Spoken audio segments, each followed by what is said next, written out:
Let's say you send 100 people there and one person signs up for your email list. You've put in quite a lot of energy to sign up one person. But on the flip side, let's say you fix that page and now you're converting 20% of the people. Same amount of effort to drive 100 people to that page, but now you've got 20 newsletter subscribers, not one. Welcome to Imperfect Action. I'm Steph Taylor. For years, I read all the books, downloaded all the freebies, and did all the courses. But it wasn't until I started taking imperfect action that my business had its first $1 million year. Imperfect action is about doing things before you're ready, prioritizing consistent action over perfect action, and moving forward, even when you're not sure you're doing it right. On this show, you can expect mindset advice, actionable marketing tips, and strategies to build a business that brings you more profit, more freedom, and even more joy. Are you on the list to get my daily Biz Boosters? Every day, I'll send you a bite-sized prompt designed to help you grow your business in a more intentional way. Sign up at stephtaylor.co/DBB or at the link in the show notes. Hey, welcome back to Imperfect Action. This is episode 691. Today, I'm answering a question that was submitted by a listener. And if you have a question that you would like for me to answer in one of these Ask Steph episodes, you can pop on over to stephtaylor.co/asksteph. Just one word, stephtaylor.co/asksteph. You'll also find the link in the show notes. And there you can submit your question for me to answer in an episode completely dedicated to your question. So today's question is from Laurie, and the question is, how do you grow your email list? Social media is not working for me for growing my email list right now. Now, I love this question. It's nice and short, and I know it's going to apply to many of you who are listening right now. So I'm going to walk you through my, 4 key parts to my answer in this question. And firstly, the very first thing I would do in this case is I would get clear on why somebody should want to subscribe to your email list. They don't want to join your email list. People don't want to be on another email list. Instead, they want your freebie, or they want to receive your insights into your inbox, or they want to be the first to know when you open doors for your course, or they want to be able to get your discount code. They don't just want to get a random newsletter because their inboxes are already pretty full. So if your call to action is join my email list, you're going to struggle to grow your list, regardless of where you are giving that call to action. If it's social media, if it's your website, anywhere.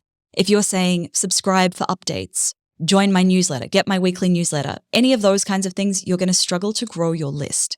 So instead, what are they getting by joining your email list that they can't get anywhere else? For example, I have my daily Biz Boosters, which is a daily email list. They are subscribing for daily emails from me. But what I am giving them is a bite-sized tip each day for building a business that's profitable and that brings them joy. I'm not selling the emails, I'm selling the bite-sized tips. My digital product Kickstart kit is another way that people join my email list. And instead of saying download it and join my email list, I'm actually saying, well, when you download this ebook, you're going to get 3 simple steps to start creating an online course, membership, ebook, or other digital product. In both of those cases, I'm not promoting the email list or my newsletters. I'm promoting the bite-sized tips, or I'm promoting the free ebook. So what are they getting? Why should they want to give you their email address? Next thing to think about, is the thing that you are asking them to subscribe for, is that something that they really want? Those daily emails with a bite-sized tip, is that something that they really want? Is it something they want enough to hand over their email address for? Because if you are struggling to grow your email list, it could be that it's not actually something valuable enough for them to hand over their email address for. Or maybe you've failed to communicate the value to them in a way that's compelling for them. I always like to look at the numbers at each step when I'm diagnosing where it's not working.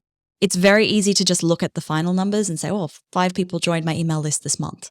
That's not good. But that doesn't tell us very much. Instead, I want to look at, are people clicking through to have a look at that lead magnet opt-in page? Right? The page where they are signing up to join your email list. How many people are looking at that page? And then what percentage of the people who looked at that page are actually subscribing? And you'd be surprised, 30% is pretty standard. It sounds low, but 30% is quite standard. And it might be that if that page isn't converting at 30%, then you actually probably should spend some time fixing that before you spend any time worrying about how else you can drive people to that page. Because otherwise, if you could be spending a lot of time sending people to the page where they can sign up for your email list, and let's say you send 100 people there and one person signs up for your email list. You've put in quite a lot of energy to sign up one person. But on the flip side, let's say you fix that page and now you're converting 20% of the people. Same amount of effort to drive 100 people to that page, but now you've got 20 newsletter subscribers, not one. Right? I love to use the leaky bathtub analogy. It's like, if you can fix that page, it's like fixing the leak in a bathtub before you pour water into it. If you don't fix it, if you don't fix the leak, you're going to pour water into the bathtub and it's going to just drain straight out. But if you fix that leak first, you spend that time fixing that leak first, then you pour the water in and it stays. Okay, the third thing to think about, when you are talking about your lead magnet on social media, how are you talking about it? Or if it's not a lead magnet in a traditional sense of the, free ebook or free mini course, if it's something like the Daily Biz Boosters where they are signing up for a daily business tip, how are you talking about that? The thing that they are signing up for, how are you talking about that? If you are sharing posts about it on social media, then you might find that those posts actually get a lower reach than your other posts. This is an algorithm thing because typically those kinds of posts won't get as much engagement as your value-adding content, and that's okay. But instead, we want to think about how can you share a valuable piece of content and then make the lead magnet the next call to action for them, the next step for them. I do this a lot on Instagram with carousel posts, where I might share something like 5 ways to save time in your business, and then the last step on that carousel is sign up for my daily biz boosters. Okay? And then in the way that you are talking about your lead magnet, are you showing them why this is something they should want right now? Because even though something is free, it still requires an investment of their time. And time is something that a lot of people don't think they have enough of. And with social media, there's extra time even involved in downloading it. They have to click out of the platform onto your website. They have to put their email address in, all of that. That's an investment of time and brain power. So if they don't understand why it's something they should want right now, they're not going to do it. Again, look at the numbers here. So how many people are actually seeing your posts wherever you're promoting it on social media? And then what percentage of them are clicking through to the page where they can sign up? And it could be that people are seeing them and they are clicking through. It's just that not enough people are seeing them. It's a matter of reach. And that's not an uncommon thing to be struggling with. And then that leads me beautifully into number 4, which is if you are struggling to reach enough people to sign up for your email list, then what can you do to intentionally get in front of new audiences? A lot of the time we think that we can just show up on social media and that, the algorithm's going to show us to the right people and that's all we have to do to grow our audience and reach more people, but that's not all that you need to do. And one way you can intentionally get in front of new audiences, probably the easiest way, is to run paid ads. If you don't have the budget for that, then you have to put in the hard work. You have to put in the hard work to pitch podcasts for interviews, to pitch events to speak at, to pitch membership communities and courses to teach to them, pitch collaborations.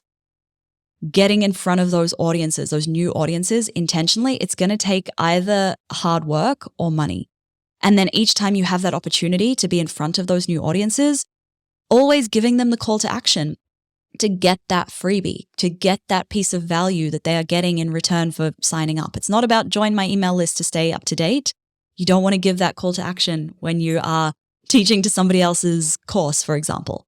Instead, it's if you enjoyed what you've learned from me today, grab my free ebook where you'll get the next 3 steps to create your very first online course, membership, or group program. And then that gets them onto your email list. One tip that I love to give my students is always the fewer call to actions you give, the more powerful they will be. If you are giving somebody just one call to action, then you're overwhelming them a lot less. You're giving them fewer options, so they're more likely to take that action.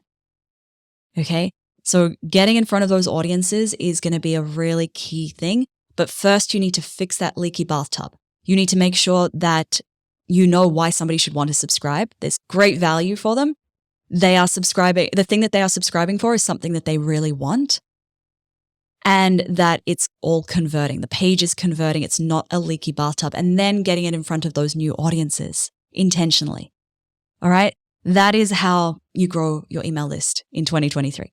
All right. If you have learned anything from this show so far, please take 30 seconds to leave a quick rating and review. I read them all. They mean so much to me. And it really just reminds me there are real humans listening to this show, and that it is worth the amount of work that my team and I put into producing all of these episodes. Thank you so much for listening. Catch you next time.